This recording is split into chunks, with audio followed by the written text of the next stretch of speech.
လက်ရှိဖြစ်ပြနေသည်များကိုသုံးသက်ချက်ကျွန်တော်ဒီနေ့ပြောမှာပါကျွန်တော်ဒီနေ့အားလုံးကြားခြင်းတဲ့အတိုင်းတက်တက်ပြောတော့မှာပါကျွန်တော်ရဲ့သုံးသက်ချက်တွေကိုကျွန်တော်ဒီနေ့တက်တက်ပြောတော့မှာပါကျွန်တော်ဒီနေ့ဒေါက်တာဆာရဲ့အင်တာဗျူးကိုအများနားထောင်ရတယ်လို့ပဲကျွန်တော်နားထောင်ရပါတယ်နိုင်ငံသားကောင်းယာတနာပါကျွန်တော်တို့ diversity ရဲ့ရလပါဒီမိုကရေစီရဲ့အရာတော်ပါဒီမိုကရေစီရဲ့အောင်ပွဲအစပါဒီနေ့အဲ့ဒါလေးတွေကျွန်တော်ပြောမှာဖြစ်တယ်ပြီးတော့ဒီနေ့ CRPH ရဲ့ထုတ်ပြန်ချက်တွေကိုလည်းဖတ်ရပါတယ်အဲ့ဒါလည်းကျွန်တော်ဒီမိုကရေစီရဲ့အောင်ပွဲအစပါရက်ကွက်အုပ်ချုပ်ရေးအဆင့်များကိုဖွဲ့ကြဖို့အပြည့်အဝထောက်ခံတော့ပါကျွန်တော်တို့ညံ့ချင်းရှင်နေတာပါခင်ဗျာကျွန်တော်ပြောပြီးသား1988မဟုတ်တော့ပါဘူးလို့အတန်တန်ကုလသမဂ္ဂကောတကဘာလုံးကောပြောထားတာကျွန်တော်ပြောနေတယ်ကျွန်တော်တို့ရဲ့ soft power ကျွန်တော်ပြောနေတယ်ကျွန်တော်တို့ပြည်သူရဲ့အားပြည်သူရဲ့ mandate ကိုအထင်သေးကြတာကျွန်တော်တို့ပြည်သူရဲ့ mandate ကိုပြည်သူတွေရဲ့စန္ဒကိုတမိုးထားသောဒီမိုကရေစီနိုင်ငံများနဲ့ဒီမိုကရေစီနိုင်ငံရဲ့ပြည်သူများလွှတ်တော်ကိုယ်စားလှယ်များကပြက်သားသားထောက်ခံလိုက်တဲ့အတွက်ကျွန်တော်တို့အောင်ပွဲစပါပြီသူတို့ပြောနေတဲ့စကားနဲ့ပြောရင်တက်ပြက်နေကြပါပြီအဲ့တော့ဒီမိုကရေစီရဲ့အရာသာမှာဒီနေ့ဒေါက်တာဆာဆာရဲ့အင်တာဗျူးကိုတန်းနဲ့ချီပြီးကြည့်ပြီးသားပါကျွန်တော်လိုပဲအားလုံးကြည့်ပြီးသားဖြစ်တဲ့အတွက်အဲ့ဒီထဲကနေကျွန်တော်လိုချင်တဲ့ point လေးတွေကိုကျွန်တော်ပြောပြမယ်ဒေါက်တာဆာဆာဟာ10 တန်းအောင်ပြီးတဲ့အချိန်မှာ69ရေးခင်းကြောင်ကျောင်းပိတ်ထားလို့ချင်းပြည်နယ်ကိုပြန်ပြီးအိန္ဒိယမှာကြက်တွေဝက်တွေထိုင်ပြီးတရားဝနေပြီးတော့သူအိန္ဒိယနိုင်ငံမှာ college တက်လိုက်ရတယ်အိန္ဒိယနိုင်ငံမှာ college တက်လိုက်ရတယ်အဲ့ဒါကိုကြည့်ခြင်းအဖြစ်ဒီမိုကရေစီဆိုတာအဲ့ဒါပဲလीဒေါက်တာဆာဆာဟာ N95 mask ကို9 သိန်းဒီပါတနိုင်ငံလုံးကိုပေးဝေပေးခဲ့တယ်တဲ့အဲ့ဒါလေဒီမိုကရေစီရဲ့အရာသာပဲလीဒေါက်တာဆာဆာဟာသူနေတဲ့လိုင်လာပီမြို့မှာလေရင်ကွင်းတိဆောက်ပေးနိုင်ခဲ့တယ်အဲ့ဒါလေဒီမိုကရေစီရဲ့အရာသာပဲလीဒေါက်တာဆာဆာဟာသူချင်းပြည်နယ်က104 ယောက်ကို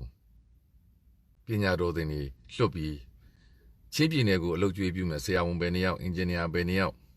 စီးပွားရေးပညာရှင်ပဲ2 ယောက် IT ပညာရှင်ပဲ2 ယောက်အဲ့ဒါလေဒီမိုကရေစီရဲ့အရာသာပဲလीကျွန်တော်ပြောခဲ့ကြရတယ်မှတ်မိကြပါလိမ့်မယ်တိုင်းသားဖွဲ့စည်းများပြည်ပမှာရှိတဲ့ယူရီးယားမှာရှိတဲ့နိုင်ငံရေးဖွဲ့စည်းများ88မဟုတ်တော့ဘူးလို့အသင်တို့လှုပ်ရှားဖို့မကြိုးစားနဲ့တော့လို့ပြောချင်တာက1988နောက်ပိုင်းတည်းကတကဘာလုံးမှာရှိသောဒီမိုကရေစီနိုင်ငံများကမမပြည်သူတွေရဲ့စန္ဒနဲ့အတူစန္ဒအတိုင်းပဲရက်တည်ပေးခဲ့တာအဲ့တော့တချို့တွေကအားမလို့အားမရဖြစ်နေကြတယ်သူတို့လိုချင်တာက hard power စစ်ပွဲနဲ့မလိုပါဘူးနီးတွေအများကြီးကဘာမှာရှိတာဆိုတဲ့သဘောဒီ1988နောက်ပိုင်းတွေကတကဘာလုံးဒီမိုကရေစီနိုင်ငံများရဲ့အစိုးရများကတကောင်းတို့ပြည်သူများရဲ့ပတ်စံနဲ့မြန်မာနိုင်ငံပြည်သူတွေဘက်ကရက်တည်ပေးခဲ့တာယနေ့အထိပဲအဲ့ဒီရဲ့အသီးအပွင့်အနေနဲ့ဒေါက်တာဆာဆာတို့ရလာတာအဲ့ဒီကအသီးအပွင့်အနေနဲ့မြန်မာနိုင်ငံမှာဒေါ်အောင်ဆန်းစုကြည်လက်ထက်မှာပညာတော်သင်တွေအမြောက်အများထွက်ခဲ့တာအဲ့ဒီကအသီးအပွင့်အနေနဲ့မြန်မာနိုင်ငံမှာရှိသောနိုင်ငံတကာမှာရက်တည်နေသောအဖွဲ့အစည်းများအားလုံးကိုငွေကြေးတွေထောက်ပံ့ပေးခဲ့ကြတာယနေ့လန်ဒန်မှာရက်တည်နေတဲ့လူတွေအင်တာဗျူးတွေပေးနေတဲ့လူတွေအကုန်သိပါတယ်သူတို့ဘယ်ရပတ်စံနေရနေလဲနိုင်ငံတကာကပေးနေတာထိုနည်း၎င်းယနေ့ရက်တည်နေတဲ့ ARD မစ်စစ်မှာတစ်ချိန်က နိုင်ငံတကာကပေးရတာသူတို့ကောင်းကောင်းသိတယ်။ ARD ကလူတွေကောင်းကောင်းသိတယ်။နိုင်ငံတကာအစိုးရတွေဒိမတ်အစိုးရတို့ကျွန်တော်ပြောတာအစိုးရမျိုးစုံကတောက်လျှောက်ကိုထောက်ပံ့ပေးခဲ့တာ။အဲ့ဒါအားလုံးနိုင်ငံတကာပြည်သူများရဲ့ပတ်စံတွေခင်ဗျာ။ကျွန်တော်တို့ဒီနိုင်ငံတွေရဲ့ပြည်သူတွေရဲ့အခွန်ငွေတွေခင်ဗျာ။ US8 လို့ UK8 လို့နိုင်ငံတကာအထောက်ပံ့ပြည်တွင်းမှာဥပေးနေတဲ့ဟာတွေအားလုံးဒီကျွန်တော်ရဲ့အခွန်နဲ့ပတ်သက်တဲ့ live တစ်ခုမှာကျွန်တော်ရှင်းပြထားပြီးသားအဲ့ဒါတွေအားလုံးဒီမိုကရေစီကိုဖွံ့ဖြိုးဖို့အတွက်ဒီမိုကရေစီကိုရက်တည်နေတဲ့ပြည်သူများဘက်ကတောက်လျှောက်ရက်တည်နေတာအဲ့ဒါကြောင့်အခုကျွန်တော်တို့တော်လှန်ရေးမှာပြက်ပြက်သားသားပြည်သူများရက်တည်ပေးကြပါလို့ကျွန်တော်နှီးမျိုးစုံနဲ့ပြောခဲ့တာအခုတကဘာလုံးကသိသွားပြီဒါကြောင့်ဒီနေ့သူတို့တန်ရိုးတွေရှိမှ UN တွေရှိမှပိတ်နေတာအလကားမဟုတ်ဘူးဒါပေမဲ့သူတို့နောက်ကျသွားပြီကျွန်တော်တို့ကလေးတွေရဲ့ညံရီကတာတယ်ကျွန်တော်တို့နှစ်ငါးလုံးတော်လှန်ရေးရဲ့အောင်ပွဲပဲအဲ့ဒါကိုလိုချင်တာတပားကလည်းဒါပဲလိုချင်တာလိုချင်တဲ့သဘောတရားသည်ကျွန်တော်တို့ကိုပြစ်နေသောလက်နက်များကျွန်တော်တို့ကိုချိန်ထားသောတင့်ကားများကျွန်တော်တို့မူကောင်းကင်မှာပြန်နေသောဟဲ့ရင်များကသူတို့ကသူများထွင်လာတာသုံးတာထွင်ထားတဲ့လူရဲ့အုံနှောက်ကျွန်တော်တို့ကလေးတွေမှာရှိသွားပြီနိုင်ငံရေးသမားတွေမှာရှိသွားပြီဒါကြောင့်ကဘာကြီးကိုတိုးတက်စေခြင်းနဲ့ဆိုရင်အဲ့ဒီကာယအားနဲ့လက်နက်အားနဲ့လူတွေရဲ့အပေါ်မှာညာနာသမားညံသာတဲ့သူတွေကဥဆောင်မှသာလေကဘာကြီးတွေတိုးတက်တယ်ဆိုတာ21ရာစုမှာလူတိုင်းသိနေပြီသူတို့ကသူတို့လက်မခံတာအဲ့တော့ဒီနေ့ဒေါက်တာဆာဆာပြောသွားတဲ့စကားတွေအကုန်အဓိပ္ပာယ်ရှိတယ်ဒါပေမဲ့သူကကြတော့တာဝန်ရှိတဲ့လူတယောက်ဖြစ်သွားပြီဖြစ်တဲ့အတွက်စကားကိုထိမ့်ပြောပြီးကျွန်တော်ကအဲ့ဒါကိုကျွန်တော်အမြင်လေးနဲ့ဘာသာပြန်မှာကျွန်တော်ပြောပြီးသားလေကျွန်တော်တို့ရွာမှာတူရလုံးကကျင်လိုက်ရင်ဘာလုံးမှာလဲလို့တိုက်เสียမလို့ပါဘူးသူဘယ်သူမှမဆက်ဆံသူဘာလုံးမှာလဲအဲ့ဒါရဲ့ရလက်ဒီဒေါက်တာဆာဆာပဲကျွန်တော်တို့ဒီဒေါက်တာဆာဆာပြောတဲ့စကားလေးဒီအလုံးအမတန်အဓိပ္ပာယ်ပြည့်ဝသောစကားများပါသူဒီရခင်တုန်းကကျွန်တော်နိုင်ငံတကာမှာရက်တည်နေကြတဲ့သူတွေနိုင်ငံတကာမှာမြန်မာပြည်တွင်းမြန်မာပြည်အရေးကိုဆက်ဆံပေးကြတဲ့လူတွေမြန်မာပြည်အတွက်လှုပ်ရှားပေးတဲ့လူတွေကပြည်သူကိုကိုစားမပြုတ်ဘူးခင်ဗျာသူတို့ကပြည်သူကိုစားသူတို့တက်လုပ်ပေးကြတာဒုံနေလီကောင်ရိုဟင်ဂျာကိစ္စမှာလည်းသူတို့လှုပ်တဲ့လူတွေကရိုဟင်ဂျာပြည်သူကသူတို့ရွေးထားတာမဟုတ်ဘူးသူတို့ဒီ activist အဆင့်ပဲရှိတာဒါပေမဲ့သူတို့ကိစ္စနဲ့သူတို့လွတ်တော်ကိုယ်စားလှယ်များနိုင်ငံတကာကအမတ်တွေများကိုချင်းကပ်စီယုံပြီးသူတို့ဆက်ဆံခဲ့ကြတာအဲ့ထဲမှာဆိုလို့လွတ်တော်အမတ်ဟောင်းတယောက်ပဲပါခဲ့ဘူးတယ်ကျွန်တော်နာမည်တွေမပြောတော့ပါဘူးဒါပေမဲ့ကျွန်တော်တို့ဒေါက်တာဆာဆာကျွန်တော်တို့မြန်မာနိုင်ငံပြည်သူ54တန်းရဲ့မဲဆန္ဒရှင်အားလုံးနဲ့လွတ်တော်ပြည်ရွေးချယ်ထားသောပြည်သူလွတ်တော်ကိုယ်စားလှယ်များမန်ဒိတ်ရထားသောကိုယ်စားလှယ်များရဲ့ခန့်ထားသောမြန်မာနိုင်ငံပြည်သူများခန့်ထားသောတရားဝင်အစိုးရရဲ့ကုလသမဂ္ဂဆိုင်ရာအမတ်ပါမတူပါဘူးကျွန်တော်ပြောနေတဲ့ mandate ဆိုတာဒါကိုပြောတာကျွန်တော်ပြောနေတဲ့ပြည်သူပါဝါဆိုတာဒါကိုပြောတာအဲ့ဒီ mandate နဲ့လက်နက်နဲ့ဥပြိုင်တော့မှာ mandate ကသာသလားလက်နက်သမားကသာသလားဆိုတာကဘာကြီးကအဆုံးဖြတ်ပြီးမှာဒါပေမဲ့ကျွန်တော်ပြောသလိုနေ့ချင်းညချင်းအုံဖွားတော့မပဲဖြစ်မလဲဘာလို့မဖြစ်လဲသိလားရိုးရိုးလေးပဲဖြစ်လာမဲ့နောက်ဆွတ်တဲ့ဆိုးကျိုးတွေကိုကဘာကောင်းဆောင်တွေကပိုသိတယ်မမပြည်သူတွေကိုညားနေတာဖြစ်လာမဲ့နောက်ဆက်အခုတောင်သူတို့ session ချမဲ့ကိစ္စတွေကိုမြန်မာပြည်သူတွေမထိခိုက်အောင်သူတို့အနည်းမျိုးစုံနဲ့စဉ်းစားနေသူတို့တရားဝင်ထုတ်ပြောနေတာသူတို့သိတယ်ဘာလို့ရင်ဘာဖြစ်မလဲဆိုတာဘာလို့လဲသူတို့နိုင်ငံမှာလဲဥဆောင်နေတာကဘာကြီးကိုအုပ်ချုပ်နေတာသူတို့ဒီပြည်သူတွေကလူကျင်တာမှန်ပေမဲ့လေအကြောင်းအရာအချင်းအချက်လက်အမြောက်များစွာကိုသူတို့ထည့်စဉ်းစားနေတာဒါကြောင့်ကုလသမဂ္ဂအတွင်းမှုချုပ်ကလည်းပြောပြီးသား21ရာစုကဘာကြီးမှာစစ်အာဏာသိမ်းတာကိုလုံးဝလက်မခံတော့ဘူးအထူးသဖြင့်ပြည်သူတွေရွေးချယ်တင်မြှောက်ထားသောအစိုးရကိုဖြုတ်ချပြီးစစ်တပ်ကအာဏာသိမ်းတာဒိုင်လူကြီးလှုပ်တာကိုလက်မခံတော့ဘူးပြည်သူတွေကသူတို့ဘယ်သူကဒိုင်လူကြီးလှုပ်ခိုင်းတာမှမဟုတ်တာသူတို့အဲ့ဒါတွေနဲ့ကျွန်တော်တို့ကိုညာခဲ့ကြပြီသူတို့ဘယ်သူမှဒိုင်လူကြီးမလှုပ်ခိုင်းဘူးကျွန်တော်တို့လိုချင်တဲ့အစိုးရကိုကျွန်တော်တို့အုပ်ချုပ်မှာ ကျွန်တော်တို့အစိုးရသည်ဘလောက်ပဲဘယ်သူပဲဖြစ်ဖြစ်အရေးချင်းရှိတာတွေမရှိတာတွေသူတို့နဲ့သာတာတွေမသာတာတွေစိတ်ဝင်စားဘူးအဓိကပြည်သူကတင်ရင်ပြည်သူကချစ်ရင်လက်ခံရမှာဘယ်သူမှသူတို့ကိုရာသက်ပံမန်ဒိတ်ပေးထားတာမဟုတ်ဘူးဘယ်သူမှလက်နဲ့ကင်ပြီးတော့တိုင်းပြည်ကိုအုပ်ချုပ်ရမယ်လို့ဘယ်သူမှမပြောတော့ဘူးဘယ်ကဘာမှလက်မခံဘူးသူတို့ကသူတို့ဒိုင်လူကြီးလို့သူတို့ကသူတို့ပြောချင်တာပြောသူတို့ကသူတို့အမိန့်ထုတ်ချင်တာထုတ်ပြီးတော့ပြည်သူကိုနှိပ်စက်နေတာနှစ်ပေါင်း80 80 90အဲ့လိုနှိပ်စက်ခဲ့လို့လေတိုင်းပြည်ကြီးတိုးတက်သွားတယ်ဆိုရင်ပြည်သူကခံစားအောင်မယ်တရုတ်လူတိုးတက်သွားရင်အခုကသူတို့ကြီးပဲတိုးတက်နေတာဆရာနာမသိငင်ကအိမ်တလုံးတော်မပိုင်တဲ့စစ်ဗိုလ်ချုပ်တွေကဆရာနာသိပြီးအနှစ်20ချိန်မှာဘီလီယံနာတထေးတွေဖြစ်သွားတာဆိုတော့သူတို့ကိုသူတို့လက်ပြလုံရင်သူတို့ကိုသူတို့မေးလို့ရတယ်နိုင်ငံတော်အဲ့ကေဟာကြီးဘယ်သူပိုင်သွားသလဲရှင်းရှင်းကြီးကိစ္စဗျာကျိုးလက်ကျင်တဲ့သဘောဒီဘယ်သူမှသူတို့မန်ဒိတ်မလုပ်ခိုင်းတာဘူးခင်ဗျာ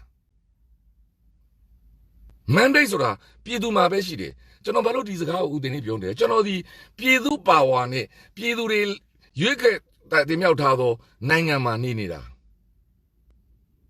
ကျွန်တော်အစိုးရရဲ့စကားများကိုကျွန်တော်အပြည့်အဝထောက်ခံတာဒါကြောင့်ကျွန်တော်တို့ပြည်သူများကိုကျွန်တော်ပန်ကြားချင်တာကအထူးသဖြင့်ဥကြားနေဝင်ပြီးတော့ဆွေးနွေးတော့မယ်ဆိုတော့ဒေါက်ပေါက်ကြတို့ကိုကျွန်တော်ပန်ကြားချင်တာကဒေါက်ပေါက်ကြခင်ဗျာလမ်းကြီးပေးစရာမလိုဘူးကျွန်တော်တို့ပြည်သူတွေကရက်တီချက်ဒီကုလသမဂ္ဂကရက်တီချက်များအတိုင်းအနောက်နိုင်ငံ US အစိုးရရဲ့ရက်တီချက်များအတိုင်းကျွန်တော်တို့ခေါင်းဆောင်ကိုပြန်လွှတ်ပေးပါဒီမိုကရေစီကိုပြန်ပေးပါစစ်တာလျံပြန်ပါအခုထုတ်ထားတဲ့အမိန့်တွေအားလုံးကိုရုပ်သိမ်းပေးပါအဲ့ဒါကိုပဲဒေါက်ပေါက်ကြတို့ကတစ်ဖက်ကိုပြောပေးရမှာဘာမှဂျာကဝင်ပါပေးစရာအကြောင်းမရှိဘူးကျွန်တော်တို့ပြည်သူတွေရဲ့ stand point ဒီတကဘာလုံးနဲ့အတူတူပဲရှိတယ်ဒီချိန်မှာဂျာဝင်ပြီးလှုပ်ပေးမှာကိုကျွန်တော်တို့လက်ခံတယ်အဲ့ဒါ dialogue ကျွန်တော်တို့ကြိုးစိုးတယ်ကျွန်တော်တို့ကြိုးစိုးတယ်ဒါပေမဲ့ကျွန်တော်တို့ပြည်သူရဲ့ stand point ကို short ဖို့လာမပြောနဲ့ဟိုဘက်ကိုနားချပြီရှင်းနေတော့ကျွန်တော်ပြောတာဒီချိန်မှာဂျာဝင်ကျင်တဲ့လူများဂျာဝင်ကျင်တဲ့ပါတီများမြည်သူမဆိုကျွန်တော်တို့ပြည်သူတွေရဲ့ stand point ကိုမလျှော့နိုင်ဘူးကျွန်တော်တို့ပြည်သူများသည်ကုလသမဂ္ဂနဲ့သသားတည်းရှိတယ်အနောက်နိုင်ငံကျွန်တော်တို့ကိုလှုပ်ဆောင်ပေးနေသောအစိုးရများနဲ့သသားတည်းရှိတယ်သူတို့တောင်းဆိုနေတာဒီတစ်ချက်တည်းရှင်းတယ်အာဏာပြန်ပေး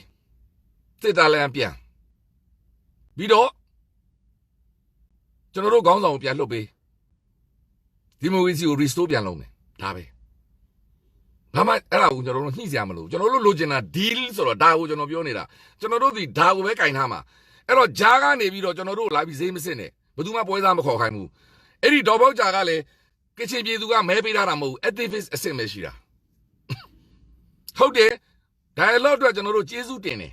ကျေးဇူးအများကြီးတင်တယ်ဘယ်သူမဆို dialogue လုပ်ပေးတာကျေးဇူးတင်တယ် welcome လုပ်တယ်ဒါပေမဲ့ကျွန်တော်တို့ပြည်သူရဲ့ stand point ကတော့ဒါပဲအဲ့ဒါကိုသူတို့ကိုနားချပေးထိုနည်း၎င်းကျွန်တော်တို့မြန်မာပြည်သူများလဲကျွန်တော်ပန်ကြားခြင်းနဲ့မြစ်တရက်ခံခြင်းနဲ့အဲ့ဒီ stand point ကပဲရက်တည်ရမှာတပြားမှမလျှော့ဘူးကျန်တဲ့ဟာတွေကကျွန်တော် CDM movement တို့ဆန္ဒပြတာတို့ဒါတွေက technique တွေကျွန်တော်တို့ပြောနေတဲ့ vision strategy ဒီကျွန်တော်တို့ကုလသမဂ္ဂတောင်းဆိုတဲ့အတိုင်းကျွန်တော်တို့အစိုးရကိုပြန်ပေးလက်ရှိလေကျွန်တော်တို့ဒီတရားဝင်အစိုးရ2008ဖွဲ့စည်းပုံအခြေခံဥပဒေရကိုကျွန်တော်တို့ဒီတရားဝင်အစိုးရသမ္မတဦးဝင်းမြင့်ဒီတရားဝင်သမ္မတဒေါ်ဆန်းစုကြည်နိုင်ငံတော်အတိုင်ပင်ခံမင်းကသူတို့ဖြတ်သိမ်းလိုက်တာသူတို့မှဖြတ်သိမ်းပိုင်ခွင့်မရှိဘူးရှင်းရှင်းလေးကျွန်တော်ပြောနေတာအဲ့ဒီ stand point ကနေပဲကျွန်တော်တို့ကဆက်ရက်တင်တာအဲ့ဒီ stand point ကနေကနနီးပြူဟာများအရာကျွန်တော်တို့ဒီလမ်းပေါ်ထွက်တာတန်ရုံးရှိမှာဆန္ဒပြတာကျွန်တော်တို့ဆန္ဒတွေကိုစိုင်းပုတ်ကိုင်းတာပြီးတော့ကျွန်တော်တို့ CDM လောက်တာဒါနီးပြူဟာဒါပေမဲ့ကျွန်တော်တို့ရဲ့ရက်တီချက်ဒီပြက်ပြက်သားသားပဲဒါကြောင့်ကျွန်တော်မင်းကအချစ်လို့ပြောနေတာကျွန်တော်တို့ရဲ့အချစ်ဒီဒါပဲကျွန်တော်တို့ရဲ့ရက်တီချက်ဒီကျွန်တော်တို့ရဲ့အချစ်ပဲကျွန်တော်တို့ချစ်ချင်တဲ့လူကိုချစ်မှာအဲ့ဒါ mandate ပဲဒီမိုကရေစီကိုအတင်တို့အားလုံးယုံကြည်နေကြတယ်ဆိုရင်ဒီမိုကရေစီဒီဈေးစစ်လို့မရဘူးဇန်နဝါရီ6ရက်နေ့မှာသမ္မတဟောင်းဒေါ်နယ်ထရန့်ကဈေးစစ်ဖို့ကြိုးစားတာလက်မခံဘူးဖွဲ့စည်းပုံနဲ့တော့မဆိုင်ဘူးခင်ဗျာဒီမိုကရေစီရဲ့စံဒီမိုကရေစီမှာဈေးမစစ်ဘူးတပြားတစ်ချက်မှဒီမိုကရေစီအယော့မခံနိုင်ဘူး democracy ဆိုတာပြည်သူကအောက်ချုပ်ခံရမှာ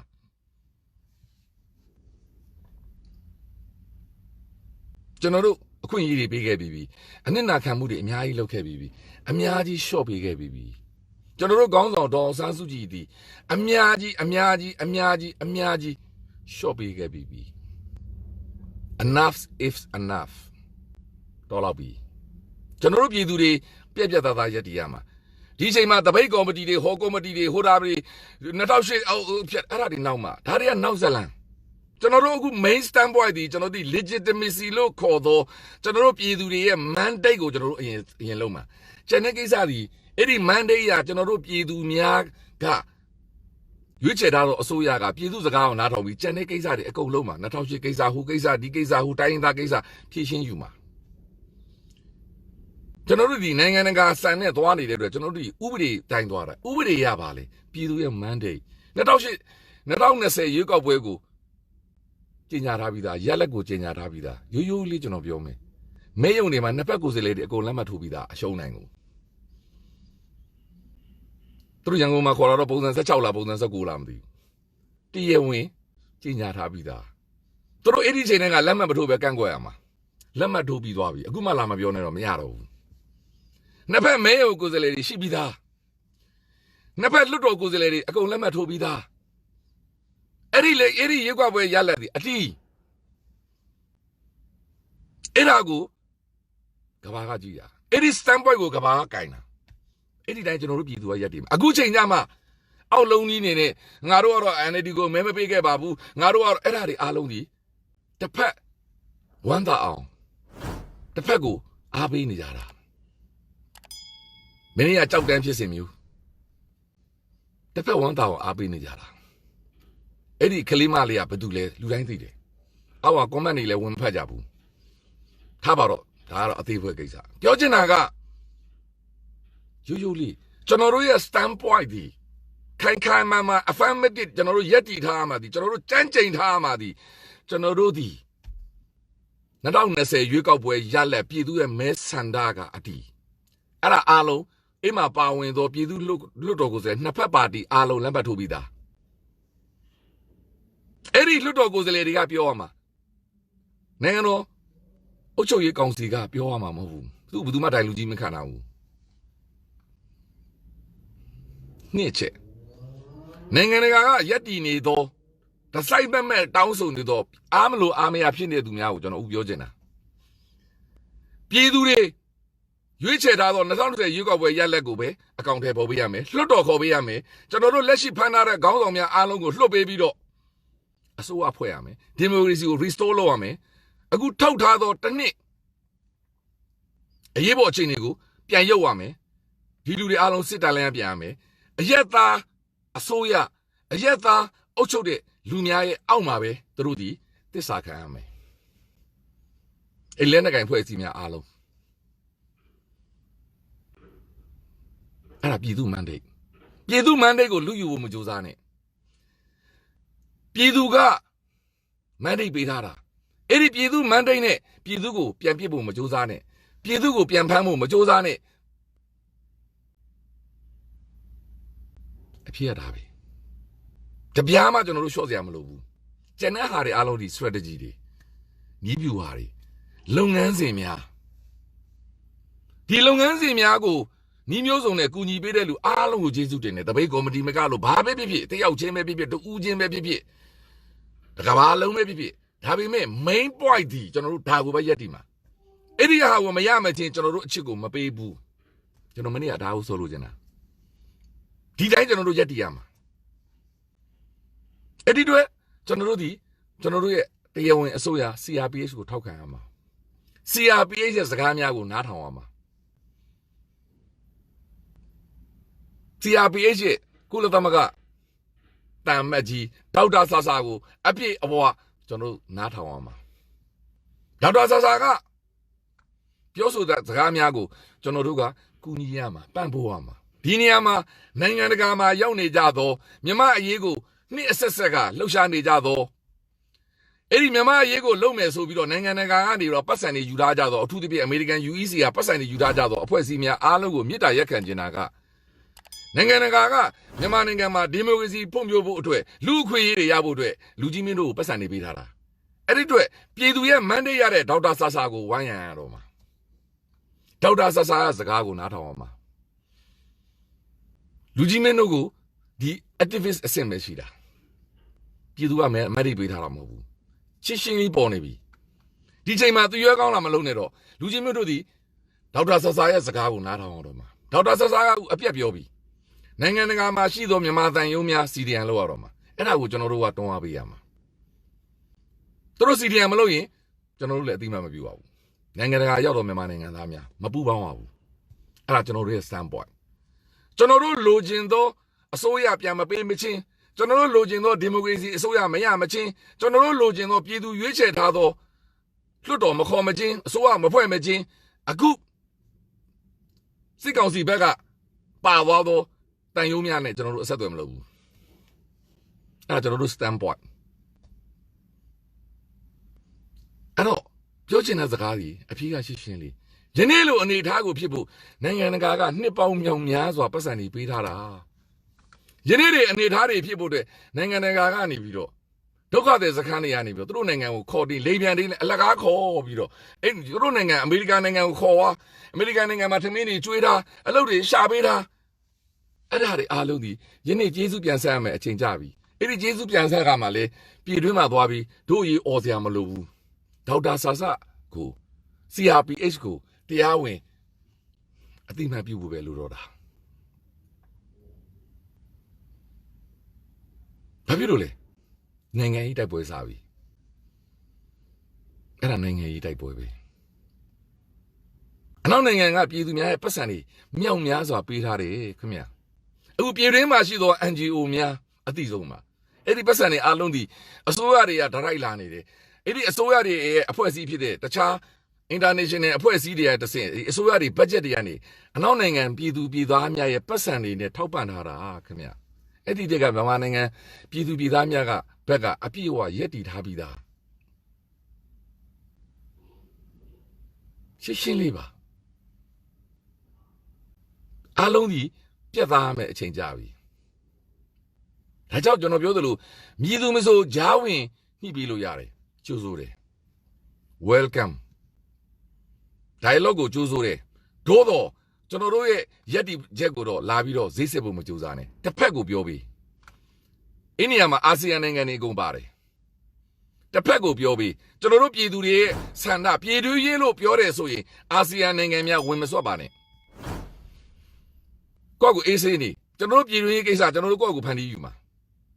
ပြည်ဝင်စွက်ချင်လားကျွန်တော်တို့ပြည်သူတွေဘက်ကပြည်သူရေးဖြစ်တဲ့အတွက်ပြည်သူတွေဒါတွေတောင်းဆိုနေတယ်ပြည်သူတွေရဲ့အယက်သားအစိုးရကိုအာဏာပြန်ပေးဖို့အတွက်အဲ့ဒီစစ်ကောင်စီကိုတောင်းဆိုပြီးအဲ့ဒါကျွန်တော်တို့ပြည်သူဘက်ကအမှန်တကယ်ရက်တည်တဲ့အာဆီယံနိုင်ငံဖြစ်မှာထိုလိုလိုဒီလိုလိုမလုပ်နဲ့ပြည်ငါတို့ဒီအာဆီယံနိုင်ငံဖြစ်တဲ့အတွက်ပြည်တွင်းရေးကိုဝင်မဆွတ်ဘူးဆိုရင်ဝင်မဆွတ်နဲ့ဗဇက်ပိတ်နေဝင်ဆွတ်ချင်လားကျွန်တော်တို့ကိုဈေးလာမစစ်နဲ့တစ်ဖက်ကိုဖိအားပေးပြီအဲ့ဒါကျွန်တော်တို့ပြည်သူရဲ့ဆန္ဒပဲဒါဆိုရင်ပြည်သူတွေဘာလုပ်ရမလဲ CRPH ပြောတာအကုန်လုပ်ရမှာလေရက်ွက်အုပ်ချုပ်ရေးအဖွဲ့တွေဖွဲ့ရမှာလေအဲ့ဒါအမှန်ပဲသူတို့ကအတင်းကျပ်ဖွဲ့လို့မရဘူးလို့ပြောရင်ကျွန်တော်တို့ရင်ထဲကနေဖွဲ့မှာရင်ထဲကအချစ်ပေးမှာရိုးရိုးလေးပဲ CDN မှာအဲ့ဒါလည်းပါတယ်လေရက်ွက်အုပ်ချုပ်ရေးအဖွဲ့တွေက CDN လုပ်ပါမလုပ်ဘူးလားကိုလုံးမဲ့လူကျွန်တော်တို့တင်မယ်ပြည်သူက तू မဲပေးထားပြီးသား तू ကြိုက်တဲ့လူ तू အုပ်ချုပ်ခိုင်းမှာအဲ့တော့ရက်ွက်အုပ်ချုပ်ရေးကလည်းကိုကြိုက်တဲ့လူ तू အုပ်ချုပ်မှာပြည်သူကအုပ်ချုပ်ခိုင်းမှာမအုပ်ချုပ်နိုင်စင်းမစင်းဘူးလားရက်စကားမှာတနေ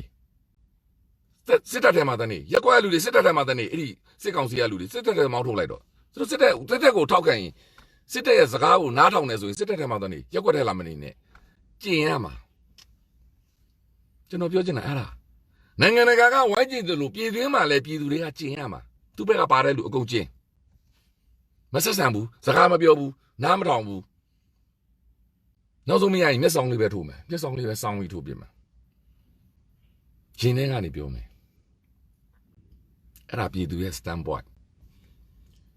ဆိုတဲ့သဘောဒီလမ်းပေါ်ထွက်တဲ့လူကလည်းထွက်တဲ့အလျောက်但有些多的路啊嘞，多的了，别多啊嘞，别多了路啊嘛，路တိုင်း路啊嘛，路တိုင်းနဲ့တာဝန်ရှိတယ်။ဘာဖြစ်လို့လဲကျွန်တော်တို့လိုချင်တဲ့ဆုလက်တွေပြီးဆက်ရမှာ sacrifice လို့ခေါ်တော့ယင်းနှိမ့်မြုပ်နှံမှု investment တွေကျွန်တော်တို့လုပ်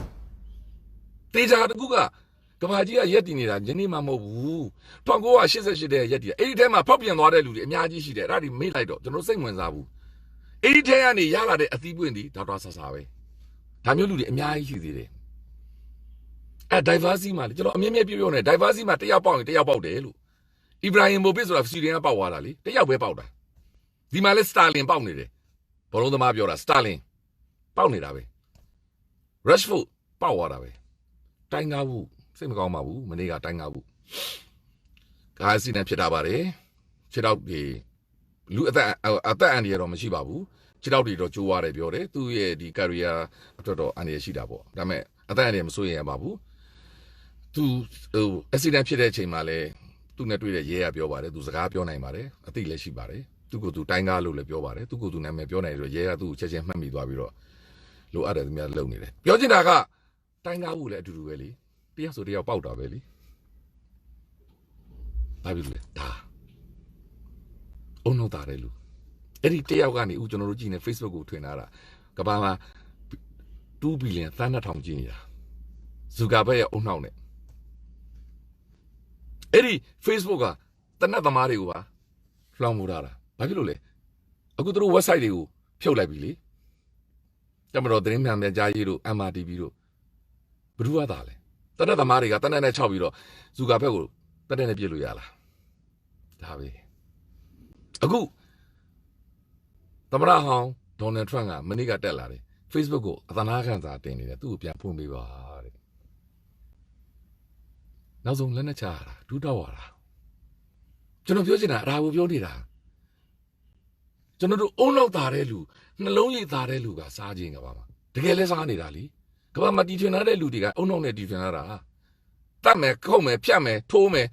လိမ့်မယ်အမှန်မှအပြင်မှာဖြစ်နေတာတမျိုးပြည်သူကိုကျင်ညာတာတမျိုးအဲ့လိုလိမ့်မဲ့လူတွေကကဘာကိုဥဆောင်နေတာမဟုတ်ဘူးဒါကိုသိတဲ့ကဘာနိုင်ငံများကတက်မတော်တွေကအဲ့ဒီဥဆောင်မဲ့အုံနောက်နဲ့ဥဆောင်မဲ့လူတွေအောက်မှာကြီးကြီးနက်နက်ကြီးလက်ခံနေတာဘာဖြစ်လို့လဲသူ့နိုင်ငံကောင်းစားတော့မှသူသိတယ်သူ့တက်မတော်ကြီးကဘာမှာဂုံသိက္ခာရှိတော့မှသူသိတယ်သူ့တက်မတော်ကြီးကဘာမှာတိုးတက်တော့မှသူသိတယ်ငါတို့ဥဆောင်လို့မရဘူးငါတို့စစ်သားဥဆောင်လို့မရဘူးငါတို့စစ်သားဒီအုံနောက်သမားကိုမနိုင်ဘူးငါတို့စစ်သားဒီနိုင်ငံရေးသမားကိုမနိုင်ဘူးပြည်သူကိုမနိုင်ဘူးသူတို့သိတယ်သိတဲ့အတွက်သူတို့ဒီအေးအေးဆေးဆေးပူပေါင်းနေတာဘာဖြစ်လို့လဲသူတို့ဒီသူ့နိုင်ငံသူ့လူမျိုးသူ့ရဲ့ generation တွေကိုကြည်တာ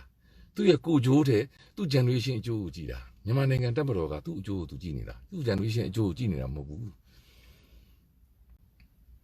ပြည်သူတွေကြည့်ရင်သူတို့ဘယ်လိုဖြစ်လို့ဒီလောက်တည်ကြည်တဲ့ချမ်းသာနေကြမှာတော့ရိုးရိုးလေးပါတို့တော့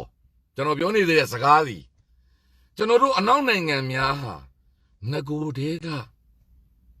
ထောက်ခံထားပြီးသားအဲ့ဒီရဲ့ရလက်တီဒေါက်တာဆဆာပဲသူ့လိုမျိုးအများကြီးထောက်ခံထားတဲ့လူရှိပြီးဖောက်ပြန်သွားတဲ့လူလည်းရှိမှာပေါ့ဗျာကိုချိုးတွေလှုပ်သွားတဲ့လူတွေလည်းရှိမှာပေါ့လူသားပဲဒါပေမဲ့ကျွန်တော်တို့ဒီဒေါက်တာဆဆာလိုလူမျိုးကိုရထားပြီးအလွန်အမတန်ဉာဏ်ပညာပြည့်ဝသောအလွန်အမတန်ရိုးသားသောအလွန်အမတန်တိုင်းပြည်နဲ့လူမျိုးကိုချစ်သောအလွန်အမတန်သူ့ရဲ့လူမျိုးစုများကောင်းစားရေးကိုလက်တွေ့လုပ်ပြထားတာဗစက်နဲ့မဟုတ်ဘူးလက်တွေ့လုပ်ပြပြီးတော့သူ့လူမျိုးတွေကောင်းစားဖို့အတွက်လက်တွေ့လုပ်ထားတဲ့လူဒီသူချင်းတဲ့လူမျိုးလို့သူတို့မြန်မာနိုင်ငံတခုလုံးသူလုပ်ပြီးတော့မှာသူ့ရဲ့ယက်တီချက် standpoint ကိုရှင်းနေရောပြည်သူရဲ့ mandate ကိုသူရထားတာအဲ့တော့အနောက်နိုင်ငံမှာရှိသောနိုင်ငံရေးသမားများအားလုံးထောက်ခံရတော့မှာဒါမှသွေးကွဲနေစရာမရှိဘူးပြည်သူတွေအားလုံးကလည်းထောက်ခံပြီးသားကျွန်တော်တို့ပြည်သူတွေကအခုလောက်ရမှာ CRPH ပြောတဲ့ရက်ွက်အုပ်ချုပ်ရေးမှုတွေရွေးရတော့မှာသူတို့ရဲ့လူတွေအားလုံးကိုလက်မခံရင်ပြောလိုက်ရက်စကားမှတည်းစစ်တပ်မှတည်းငါတို့လမ်းမှာလာမနေနဲ့ရိုးရိုးလေးပဲသူ့လူကိုလူပြက်ပြက်သားလောက်ရမယ်အဲ့ဒီတော့သူတို့ဒီရက်ွက်တဲ့ကိုလက်နက်တွေထဲဝင်လာမယ်ရတယ်ဘာမှပြန်မလုပ်နဲ့ တို့ပြန်သွားအဲ့လိုငါတို့ဒီမှမပြဘူးနောက်တစ်ယောက်ငါတို့ထပ်ရွေးမှာပဲမပူပါဘူးပဲဆိုတဲ့သဘောဒီ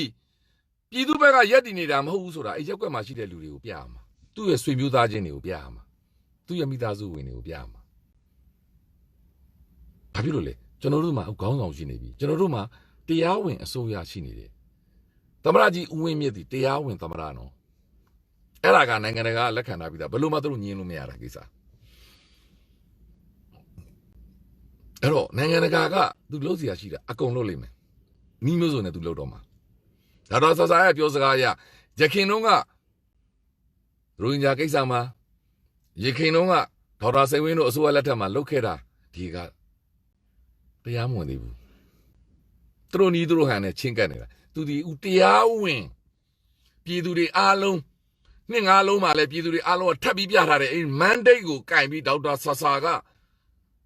UK လွှတ်တော်ဥက္ကဋ္ဌနဲ့စကားပြောပြီးပြီတဲ့ US လွှတ်တော်ကိုယ်စားလှယ်တွေနဲ့စကားပြောပြီးမကြခင်သူတို့ရဲ့ statement တို့သူတို့တတိုင်းကဘာလုံးကမှရှိတော့ကျွန်တော်ပြောနေတော့ကျွန်တော်တို့နိုင်ငံရဲ့ပြည်သူကျွန်တော်တို့ပြည်သူကရွေးချယ်ထားတဲ့လွှတ်တော်ကိုယ်စားလှယ်တွေကတဆင့်ဒီမိုကရေစီရဲ့အရသာအရဒေါက်တာဆဆာကိုထောက်ခံတော့မှာကျွန်တော်တို့ရဲ့ဒီမိုကရေစီအစိုးရကိုထောက်ခံတော့မှာအဲ့ဒါဒီ solidarity ပဲစီလုံးညီညွတ်မှုပဲကျွန်တော်တို့ဒီဘယ်ဘက်ကရက်တည်မယ်ဆိုတာပြက်ပြက်သားသားပြောထားပြီးသားအဲ့တော့တကဘာလုံးကလည်းတည်တယ်သူတို့ဆရာရှိတာဆက်လုံးမယ်ကျင့်ပါကျန်တဲ့ဟာတွေ session တွေလာမှာကျွန်တော်ပြောတာယုံပါတစ်ဖက်ကစစ်ကောင်စီကလူများဒီ session ကိုသိမလောက်ကြောက်တယ်သူတို့အကျိုးစီးပွားထိမှာသူတို့သိတယ်လာမှာဘာဖြစ်လို့သူတို့သိလဲရုရှားကိုယနေ့ရုရှားနိုင်ငံကိုတော့မနေ့ကကျွန်တော်တို့ UK ကကော US ကကောယနေ့ဒီ session နဲ့ကင်ထားတာလှုပ်လို့တော့မရဘူးတရုတ်ကိုမကင်သေးတာနီးရှိတယ်ဘာလို့တရုတ်နိုင်ငံမှာသူတို့ရဲ့ပစ္စည်းအကျိုးစီးပွားတွေကလက်လွန်နေလို့ corporation တော်တော်များများကတရုတ်နိုင်ငံကိုရောက်နေတယ်အပယ်တို့ဘာတို့အစားရောက်နေတဲ့ခါကျတော့အနောက်နိုင်ငံတွေကသူတို့ကိုလူပါထိမှာဆိုတော့ထိန်းနေတာမပူနဲ့ဒီကိုဗစ်ကြောင့်2020ကိုဗစ်ကြောင့်မကြခင် corporation ကြီးများတရုတ်နိုင်ငံတွေစီးပွားတွေပြန်ရုပ်တော့မှာဒါပေမဲ့အချိန်ပေးရမှာ20 30ဒါကြောင့်မနေ့ကကုလသမဂ္ဂအစည်းအဝေးကြီးမှာလုံခြုံရေးကောင်စီမှာကျွန်တော်တို့ UK နိုင်ငံသဘာပတိဖြစ်တဲ့အတွက်ကျွန်တော်နိုင်ငံ UK ဝူကြီးချုပ်ကနေမနေ့ကသဘာပတိလုပ်ပြီးတော့အစည်းအဝေးလုပ်တာအဲ့မှာ UK နိုင်ငံရဲ့သိပ္ပံပညာရှင်တယောက်ပြောတဲ့စကားကိုကျွန်တော် BBC မှာပြောရပါတယ်အဲ့ဒီအစည်းအဝေးမှာသူကပြောတာပါကျွန်တော်တို့ဝူကြီးချုပ်လည်းဒါပဲပြောတာပါသူပြောတဲ့စကားလေးတစ်ခုကိုကျွန်တော်မျှဝေပေးခြင်းတယ်ဒီနေ့ global warming ဟာပတ်ဝန်းကျင်ကမ္ဘာကြီးပျက်စီးနေမှုအပူချိန်နွေးနေမှုဟာ global security threat တဲ့ခင်ဗျာကမ္ဘာလုံးဆိုင်ရာလုံခြုံရေးရချင်းချောက်မှုဖြစ်နေပြီစကလုံးကိုတေချာကြည့်နော် global security threat အဲ့တော့အနောက်မကြသေးဘူးငါတို့အမြန်လုပ်ဖို့လိုအပ်ပြီငါတို့ရဲ့ humanity history of humanity လူသားကဘာကြီးရဲ့သမိုင်းကြောင်းမှာမကြခင်ငါတို့လူသားတွေကဘာကြီးကနေပျောက်သွားတော့မယ်မင်းတို့ဒီတိုင်းဆက်မလို့ဘာဖြစ်မလဲအဓိကလူတွေရဲ့အဓိက basic ဖြစ်တဲ့တောက်သုံးရေရရှိမှုလေသန့်ရရှိမှု food chain လို့ခေါ်သောအစားအသောက်စားနပ်ရိက္ခာရရှိမှုဒီရာသီဥတုဖောက်ပြန်မှုတွေကြောင့်ပြတ်သုံးသွားရင်ငါတို့လူသားတွေပျက်စီးသွားမယ်အခြေခံမဲ့ဒီ၃ချက်စားဖို့နေရေးအဲ့ဒါဒီ global security တဲ့ဒါဆိုရင်လေကျွန်တော်တို့ဒီနောက်တစ်မျိုးဒီဘက်လူကိုကင်လို့ရတယ်ဥသက်တွေသူတို့ခိုးထုတ်နေကြပြီတက်ဒီခုတ်တော့မယ်အဲ့ဒါ global security တဲ့ခင်ဗျာ global security တဲ့ပတ်ဝန်းကျင်ကိုထိမ့်သိမ်းမှုကိုဖျက်ဆီးနေတော်သူများလေတုညဉ့်ညံ့အောင်လုပ်နေကြတော်သူများတစ်တော်တွေခုတ်နေတဲ့လူများတွင်းထဲပစ္စည်းများကိုတူးကျင်တို့တူးနေတဲ့သူများမြစ်ဆုံစီမံကိန်းကိုအတင်းကျပ်လုပ်နေတဲ့သူများသည် global security တဲ့ခင်ဗျာကျွန်တော်ဒီနီးမျိုးစုံနဲ့ဝိုင်းမှာအဲ့တော့ကျွန်တော်တို့ပြည်သူများပြက်သားရက်တီဖို့ဒီ standpoint တစ်ခုပဲရှိတယ်ကျန်တဲ့ဟာတွေက strategy အဲ့ဒါကသက်ဆိုင်ရာပြည်တွင်းမှာရှိတဲ့လူများအတော့သူလုပ်နိုင်မယ် generation set ကလေးငယ်တွေလုပ်နိုင်မယ်ဒါပေမဲ့ကျွန်တော်တို့ရဲ့ standpoint ဒီတပြားမှမလျှော့ဘူးကျွန်တော်တို့အဲ့ဒါကပါလေ UN ကရက်တီချက်ကမ္ဘာနိုင်ငံခေါင်းဆောင်ကြီးများအမေရိကန်သမ္မတ အင်္ဂလန်ဝန်ကြီးချုပ်ဥရောပခေါင်းဆောင်များ G7 ခေါင်းဆောင်များဂျပန်ဝန်ကြီးချုပ်အားလုံးရက်တည်ချက်နဲ့တသားတည်းပဲအဲ့ဒါပါလေငါတို့အစိုးရကိုချက်ချင်းပြန်ပေးငါတို့ခေါင်းဆောင်နှစ်ယောက်ကိုချက်ချင်းလွတ်ပြီးဖန်တာလူအကုန်လွတ်ပေးလွတ်တော်ခေါ်ပေးအစိုးရဖွဲ့ပေးမင်းတို့စစ်သားလေးရပြန်မင်းတို့ထုတ်ထားတဲ့ဥတွေအားလုံးတနက်ကိုအောက်ချပြည်သူကိုဆလူရိုက်ပြည်သူကိုတောင်းပန်ပြည်သူအုပ်ချုပ်တဲ့ပြည်သူအစိုးရကိုတစ္ဆာခံမြည်သူမဆိုဂျားဝင်နှိမ့်မဲ့လူမြည်သူမဆိုအဲ့ဒါကိုဟိုဘက်ကိုပြောပြီးကျွန်တော်တို့ပြည်သူလာမလျှော့နဲ့မပြောပေးနိုင်ဘူးလားလာဂျားဝင်မညှိနဲ့ကျွန်တော်တို့ဒီ dialogue ကိုလက်ခံတယ်ကျွန်တော်တို့ Brexit မှာလို့ပဲကျွန်တော်တို့ဒီရက်တီတာဒါပဲရက်တီမှာကျွန်တော်တို့ရက်တီချက်ကိုကျွန်တော်တို့ရအောင်နှီးမျိုးစုံနဲ့သွားမှာဒါပေမဲ့ကျွန်တော်တို့ဒီအကြမ်းမဖက်ဘူးမြစ်တာကမ်ပိန်းစားမှာအချစ်ကမ်ပိန်းစားမှာကျွန်တော်တို့စကားကိုနားမထောင်ဘူးကျွန်တော်တို့ပြည်သူရဲ့ mandate ကိုလက်မခံဘူးဆိုရင်ကျွန်တော်တို့အချစ်မပေးဘူးကျွန်တော်ပြောတာတော့အချစ်မပေးဘူးအမုန်းလို့ကျွန်တော်မတခေါမှမပြောဘူးအချစ်မပေးဘူးကျွန်တော်တို့အချစ်ကိုခံကျင်နေဆိုရင်ကျွန်တော်တို့အချစ်ကိုလိုချင်နေဆိုရင်ကျွန်တော်တို့တောင်းဆိုတယ်ကျွန်တော်တို့ရဲ့ mandate ကို respect လုပ်ရမယ်တိတ်ခါရှိ respect လုပ်ရမယ်အဲ့ဒါဆိုကျွန်တော်တို့အချစ်ကိုရမယ် give and take ပဲအပေးယူပဲအချစ်ကိုလိုချင်လားရမယ်ပြီးမယ်ပြည်သူတွေလိုချင်တာ mandate အသေးချာကမဲတပြားပြည်သူပါဝါမိမိလူအဖွဲ့အစည်းကိုမိမိလိုချင်သောလူများနဲ့အုပ်ချုပ်ခိုင်းမှာအဲ့ဒီနေရာမှာကိုယ့်အကူသူရဲကောင်းလုပ်ပြီးလာမအုပ်ချုပ်နဲ့လက်မခံဘူးအဲ့ဒီသူရဲကောင်းတွေကလည်းလက်ထက်ပြပြီးလာမအုပ်ချုပ်နဲ့လက်မခံဘူးကဘာကြီးကလည်းလက်မခံတော့ဘူးယူလေးပဲအဲ့ဒီနေရာမှာညီမျိုးစုံနဲ့ကျွန်တော်တို့ကိုမနှောက်ယှက်နဲ့ကျွန်တော်တို့ကိုနှောက်ယှက်တာတဲ့အမြဒုက္ခပေးနေတာတဲ့အမြကျွန်တော်တို့ရဲ့အချစ်တွေဝေးတဲ့သွားမှာအဲ့ဒါအားလုံးဒီ give and take ပဲဒါပေမဲ့ကျွန်တော်တို့ရက်တီချက်ဒီပြတ်သားပဲဘာဖြစ်လို့လဲတူးချင်းတွေကကိုယ်တိုင်မဲပေးထားတာတူးချင်းဒီပြိုင်ပွဲမှာဒီတရားစီရင်မှုမှာတခုမြန်မာနိုင်ငံကိစ္စကိုတရားစီရင်မှုမှာကျွန်တော်တို့ပြည်သူအားလုံးမဲပေးထားတဲ့ပြည်သူအားလုံးဒီသက်သေတွေ witness လေကိုယ်တိုင်ခံစားရတာကိုယ်တိုင်မဲပေးထားတာကိုယ်တိုင်ကိုဖြစ်ရှင်တဲ့လူကိုမဲပေးထားတာအဲ့ဒီအတွက်ဒီတရားပွဲမှာဒီအခုတရားခွင်မှာပြည်သူတွေကိုယ်တိုင်က witness ဖြစ်နေတဲ့အတွက်ပြည်သူတွေကနိုင်နေပြီးသားထိုနည်း၎င်းပဲ January 6 ရက်နေ့က Capital Hill ကိုဝင်စီးတဲ့အချိန်မှာအဲ့ဒီကလွှတ်တော်ကိုယ်စားလှယ်တွေကသူတို့ကိုယ်တိုင် witness လေသူတို့ကိုယ်တိုင် victim လို့ခေါ်တယ်သူတို့ကိုယ်တိုင် attack ခံရတာဒါကြောင့်ဒီတရားစွဲပွဲကြီးမှာဒေါ်နယ်ထရမ့်မှားနေတာသူတို့ကိုယ်တိုင်သိတယ်ထိုနည်း၎င်းပဲမြန်မာပြည်သူတွေကိုယ်တိုင်ကလည်း witness များဘာသက်သေမှမလိုဘူးအဲ့ဒီအတွက်ဘာမြည်သည့်ဒိုင်လူကြီးမှမလိုဘူးဘာလို့ပြည်သူတွေကိုယ်တိုင်ကသက်သေသူကိုယ်တိုင်မဲပေးထားတာသူအသိဆုံးအဲ့ဒါမှသူတို့ကမကျင်တဲ့လို့ပြည်သူတွေကနှစ်ငါလုံးမှာ referendum လို့ခေါ်တော့စာတခံပွဲနဲ့လမ်းပေါ်ထွက်ပြထားပြီးလိုအပ်ရင်လည်းထွက်ပြအောင်မယ်လို့ပြောထားပြီးသားဘာဖြစ်လို့လဲမင်းတို့ယူသားတယ်ယုံကြည်တယ်ဆိုရင်အေးစေးပြန်လိုက်စစ်တမ်းလည်းပြန်လိုက်ပြည်သူတွေတအိမ်တယောက်အိမ်တိုင်းကိုယ့်အိမ်ရှိမှကိုထွက်ရရင်ပဲတနိုင်ငံလုံးလူပင်လေကြီးဖြစ်သွားမယ်ဘာမှလမ်းလျှောက်စရာမလိုဘာမှအမောခံပြီးတော့အော်နေကြတော့မလိုဘူးလူတိုင်းကိုယ့်အိမ်ရှိရကိုယ့်လမ်းထိပ်ထွက်လိုက်နေတနိုင်ငံလုံးလူပင်လေကြီးဆက်သွားမှာသိပြီးသားပြောချင်တာကကျွန်တော်တို့ရဲ့မေတ္တာတွေကျွန်တော်တို့ရဲ့အချစ်တွေကိုလိုချင်တယ်ဆိုရင်ကျွန်တော်တို့ရဲ့ mandate ကျွန်တော်တို့လိုချင်တာကို give လုပ်လိုက်ကျွန်တော်တို့ပြန်ပေးမယ်အပေးယူပဲအဲ့ဒါကိုအတင်းကျပ်လုပ်ယူမယ်ဆိုရင်တော့ကျွန်တော်တို့အချစ်ကိုမရဘူးကဘာကလည်းမပေးဘူးကဘာပြည်သူများအားလုံးဒေါက်တာဆာဆာကိုထောက်ခံတော့မှာကျွန်တော်ပြောတော့အနောက်နိုင်ငံကဒီမိုစီပြည်သူများဘာဖြစ်လို့လဲကျွန်တော်တို့အစိုးရထောက်ခံမယ်ကျွန်တော်တို့လွှတ်တော်ကိုယ်စားလှယ်ထောက်ခံတာကျွန်တော်တို့ပြည်သူတွေထောက်ခံတာပဲလीကျွန်တော်တို့ပြည်သူတွေကဒီလွှတ်တော်ကိုယ်စားလှယ်ကိုမဲပေးထားတာဒေါက်တာဆာဆာကိုပြည်တိကျလွှတ်တော်ကနေပြီးတော့ပြည်တိကျမင်းသားကြီးအရှိမင်းသားကြီးချားစ်ကနေပြီးတော့အထောက်ပံ့ဒဏ်ကလောက်ထားတဲ့အဖွဲ့ကနေပြီးတော့ N95 mask 9 သန်းပေးထားတာကျွန်တော်တို့အင်္ဂလန်ပြည်သူတွေရဲ့အခွင့်အရေးတွေပဲလीဖန်တွေပဲလी charity ပတ်စံတွေပဲလीဆိုတဲ့သဘောတည်းအနောက်မှာအများကြီးလာစရာရှိသေးတယ် CDN ဝန်ထမ်းများမပူနဲ့တ ကဘာကကျွေးမှာဒေါက်တာဆဆပြောရတဲ့စကားလေးရှိတယ်လေပြန်နှားထောင်ကြည့်ကြချင်းပြည်သူတွေကိုချင်းတောင်ပိုင်းကပြည်သူတွေကိုပြည်တိကျလွတ်တော်က6လထမင်းကျွေးထားပြီးသားတဲ့ဒါဆိုရင်စီဒီအမ်ဝန်ထမ်းတွေရဲ့လစာကိုတကဘာလုံးကကျွေးနိုင်တယ်ခင်ဗျာမပူပါနဲ့မပူပါနဲ့အရင်တော့လို့ဟိုအဖွဲ့အစည်းဒီအဖွဲ့အစည်းကမလာဘူးတရဝင်လာမှာဘယ်ကလာမလဲဒေါက်တာဆဆတို့ကတဆင့်လာတော့မှာအဲ့တော့အားမလျှော့ကြနဲ့ကျွန်တော်ပြောတာနီလန်မြောက်များစွာလှုပ်เสียရှိတဲ့ထဲအားတစ်ခုစားလုံးနေပြီအင်အားသုံးခြင်းကနောက်ဆုံးဆင်းပါဗျာ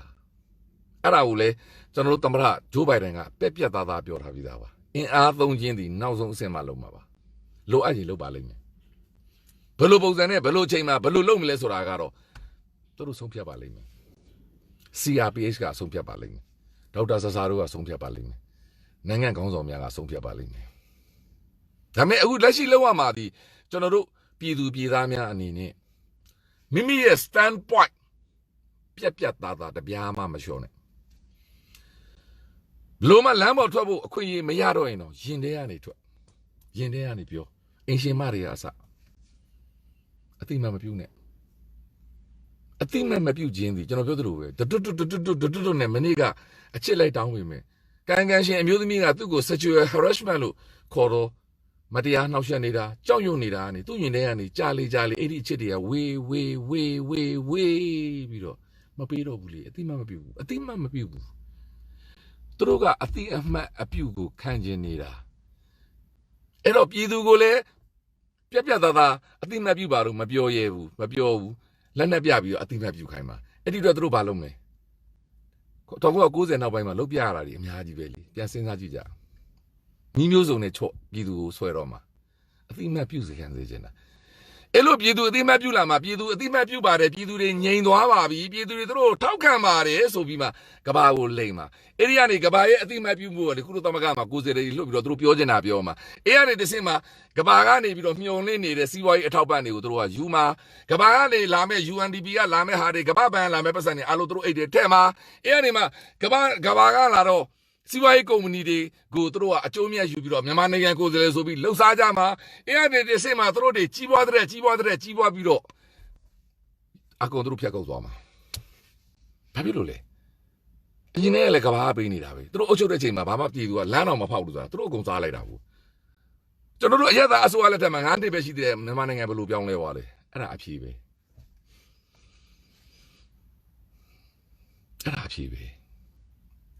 အဲ့တော့ကျွန်တော်တို့ပြည်သူတွေရက်တည်ရမယ် stand point တွေတစ်ချက်ပဲရှိတယ်ကျွန်တော်တို့အနောက်နိုင်ငံအစိုးရများအခုကျွန်တော်နေထိုင်တော့ UK အစိုးရများရက်တည်တယ်လို့ကျွန်တော်တို့အရက်သားအစိုးရကိုပြန်ပေးပါပြည်သူ mandate ကို respect လုပ်ပါအဲ့ဒါဒီ2020ရွေးကောက်ပွဲရလဒ်ကိုအကောင့်ထဲပို့ပေးရမယ်လွှတ်တော်ခေါ်ပေးရမယ်အစိုးရလက်ထဲ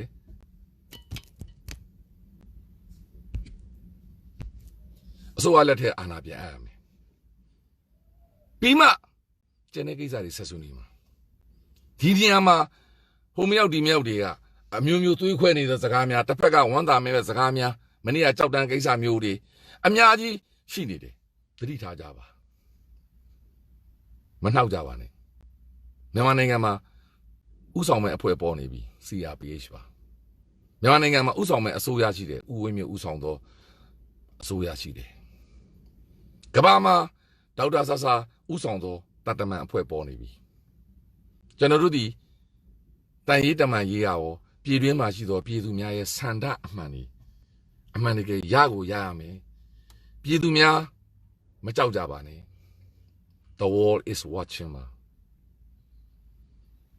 The world is watching မှာကမ္ဘာမှာရှိသောအနောက်နိုင်ငံဒီမိုကရေစီနိုင်ငံမှာနေသောကျွန်တော်ကဲ့သို့နိုင်ငံသားများကလည်းကျွန်တော်တို့စနစ်ကိုကျွန်တော်တို့ယုံနေကျွန်တော်တို့ရဲ့အစိုးရကိုကျွန်တော်တို့ယုံကြည်နေတဲ့ဖြစ်တဲ့အတွက်မြန်မာနိုင်ငံပြည်သူများနဲ့သသားတည်းရှိနေတယ်သသားတည်းကူညီနေမယ်သသားတည်းပံ့ပိုးနေမယ်ဆိုတဲ့အကြောင်းကိုပြောကြလို့ရင်အောင်ရမယ်အောင်ကိုအောင်ရမှာပါအားလုံးမင်္ဂလာပါ